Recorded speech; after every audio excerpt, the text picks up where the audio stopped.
Kris Krohn here with REI TV, and thanks for joining us. Today we're talking about one of my favorite life-changing passions, belief breakthrough.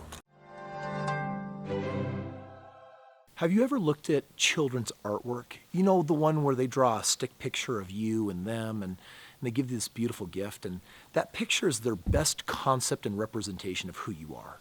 Man, think of how we all started out as tiny little children. We were not blessed with the cognitive mind that had the ability to leverage conscious choice on what would be good and what would be bad. The reality is that by the time we escape childhood, think of how many poor decisions we've made. Now, I'm not talking about poor decisions like I drank alcohol or I slept with somebody or I got teen pregnant, kind of thing going on. I'm talking about choices like, am I smart or am I dumb? Am I fast or am I slow? Will my genes allow me to do what I want with my body? Am I happy or am I sad? We're making all of these choices that ultimately construct all of our beliefs combined into a paradigm. And I don't think a single human being escapes childhood without stepping into thousands of limiting beliefs. Scientists say by the time we were 16, we heard the word no, don't, or can't 60,000 times. And for good reason. We don't want children to touch fire. They don't have the ability to understand some things, so sometimes we whip out the short and quick answer, and yet a time comes where eventually they're adults and they've got to govern their life, but now they've got this paradigm that's messed up and jacked up with ideas of no, don't, can't, shouldn't, have to. I look at, in my life, some of my limiting beliefs. My mom would always tell me, hey, Kris, we've got obesity running for 10 generations in our genealogy. And it was natural for me to think, well, I'm going to be fat. I'm going to die of diabetes. I'm going to lose my feet before I die. And that's just one example. I remember being in third grade, Miss Bohannon giving my spelling score, and I couldn't believe that I missed half the answers. I think I got 12 out of 20 right. And when she gave it to me, for whatever reason, I looked at her face and I didn't see approval. And here comes this idea. I'm not smart. Listen, I don't care how macho you are. The reality is, take that mask off, and men and women alike, we all have these limiting beliefs. They are inescapable in our childhood. But now as adults, they are escapable if you know what to do about them. Let's get elemental for a moment on belief breakthrough. Ultimately, our problems came from using choice at some point in our life and making a choice that didn't serve us. And so there's an origin to every limiting belief. And I love to explore what that limiting belief is. For example, if you watch some of my different videos of doing belief breakthrough with people, when I find out what they think their limiting belief is, I'll always ask this question. What's the first memory that comes up? What's the first time that you recall that? And you may or may not deal with the origin memory, but take for a moment a 5-year-old child that's what comes up. They were at their dance rehearsal. Mom and dad were watching. And she trips on stage. She creates this belief. I don't dance well. Well, I can see how a 5-year-old could arrive at that. Can you see how a 5-year-old could arrive at that choice? I can't dance well. And it's stating the belief, but the reason why it is so empowering for them is because of the emotion. This 5-year-old, she's crying probably. She's got tears. She's feeling horrible inside. She feels like she let somebody down. She feels like she let her parents down.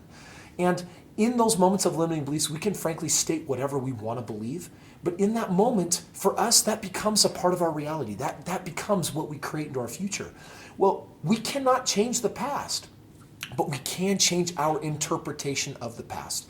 And ultimately, that's what belief breakthrough is. You arrived at a choice. I can't dance. And that's just, I can't this and I can't that. And it's just the beginning of, I can't succeed at work and I can't get a raise and I can't parent well and I can't lose weight. This idea of I can't dance well, is it really serving? It was just a moment. So even though I can't change the past, belief breakthrough is an opportunity to go and explore that. And look at what is required to lock in a belief. Strong emotion and an idea. So we can go back and create a new idea and strengthen it with something different. For example, what would you rather believe? What would serve you so much better? It might be I can dance, or I'm confident, or I love my body's abilities. I embrace what I am capable of doing. I love how I show up and I love how I express myself. You see, that idea right there is going to produce very, very different results in life. It's going to build self-esteem. It's going to build confidence. It builds an attitude that says, of course I can. I crush it. I show up. I make it happen. And so now we need some emotion. How do we really get emotion the way we had it back then? by going back.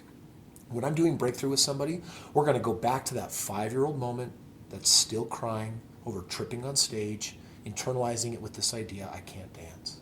And so I'm going to invite this woman to step in, and how am I going to get this child to actually believe something different?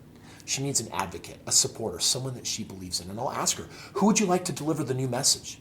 And it could be her highest self, it could be God, it could be mom. Let's say it is mom in this case. Just going to have her use her imagination. There's mom. If she were to show up as her highest and best self in this moment, what message would she give you? Well, here comes the comfort. Here comes the understanding. Here comes the compassion. Here comes a loving parent that's willing to support her. And then this is the moment where all that emotion that is trapped from way back then actually gets reconjured back up. And we get to combine it with a beautiful new idea that I'm powerful on stage and that I know how to show up and that I'm a great dancer, or I'm confident, I believe in myself. Whatever words she's looking for that's going to empower her. Now we've got the emotion, now we've got the new idea. And as long as she's feeling it, as she's speaking it, there's something happening right now. We're forming new gray matter scientifically in the mind. This is a scientifically proven process because conscious choice is a thing, and we're creating a new thing. Instead of an old neural pathway where we cut a path through the bush to get from point A to point B, it's with conscious power, we're now taking a bulldozer and we're blazing a straight path exactly where we want to go, which is I am confident instead of I can't do something. And friends, that's the most basic elemental concept of what's happening behind the scenes with belief breakthrough. Well, my friends, that's an introduction to what belief breakthrough is. And thank you for watching today. Subscribe, get more of these videos. If you're enjoying them, then comment below and let me know. In addition, I want you to know that we take belief breakthrough to a whole new level when we put on our 3-day Limitless event. Every month we put on a breakthrough event. Come and spend 3 days with me and my team and hundreds of other people learning how to take belief breakthrough so relevant into their life that it produces the ability for the breakthroughs and miracles that they're searching for. See you there.